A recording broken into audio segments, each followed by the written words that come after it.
Actually, Jackson had been really pissed off about her sudden leaving by Nathan's order. That day, Nathan had been angered and so had Havoc, and they had responded without much thought. That fateful day he'd sent her away, acted solely on instinct, but had not given it much thought since that day either. Not till he had seen her on the TV. Sophia had been really pissed off that she had not been stripped of rank and turned from the pack by his father Alpha Blaine at the time. She had demanded that J-Law be made a rogue for the insult, but his father had simply stated no, it's inappropriate under the circumstances, those circumstances being he knew that J-Law and Nathan had been sleeping together for just over a year, and he felt there was more to it, that Sophia had probably overreacted. Due to the move she had made that week, the letter should have arrived. It was possible that she hadn't received it, but there was also the possibility that she had read it and ignored it, moved to avoid him. Turning the letter over in his hand, he looked at his beta. So this is how she's going to play, is it? You did order her to leave and never come back, Jackson replied simply. If she didn't get the first letter and returned the other two, perhaps she doesn't know the content. He was leaning casually against the wall. He appeared bored.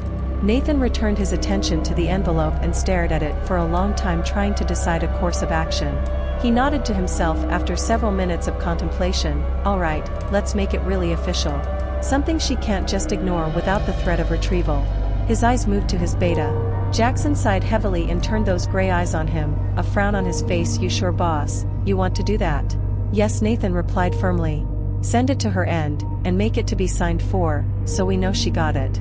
His mouth quirked in a smug smile. Let's see you ignore me now, little wolf. He thought I can play as well as you can, only you can't ignore me.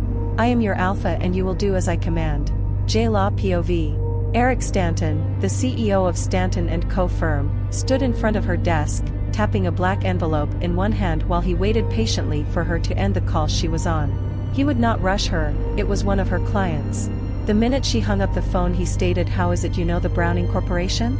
And why is it you have not brought them in as a client? He sounded a little annoyed with her, probably ticked off she had not mentioned her affiliation with the company he was talking about. But all she could feel the minute he mentioned the Browning Corporation was how hard her heart was hammering inside her chest. Her eyes moved to the black envelope in his hand. She could see the white lettering on it. It couldn't be. No, Cora echoed her thoughts. Those envelopes were reserved for serious offenses against the pack. It's an official notification. Eric had absolutely no idea what he had in his hands.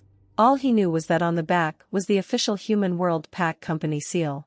To him it was just a multi-million-dollar corporation, one of whom was writing to one of his lawyers by name. How did you get that? She asked, trying not to show Eric how nervous she actually was. The head of the mailroom had to sign for it. He alerted me to the corporation it came from. He shrugged. Standard policy. J-Law stood up to take it from him, but he stopped her again. How do you know this corporation? Are they trying to headhunt you? He frowned down at her. No, they are not. J-Law shook her head. Please, may I have it? Explain yourself first.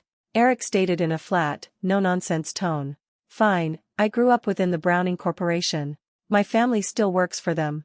I, however, was tossed out at 20 inch, she said, trying to ignore the ache that suddenly hit her chest. She always missed home.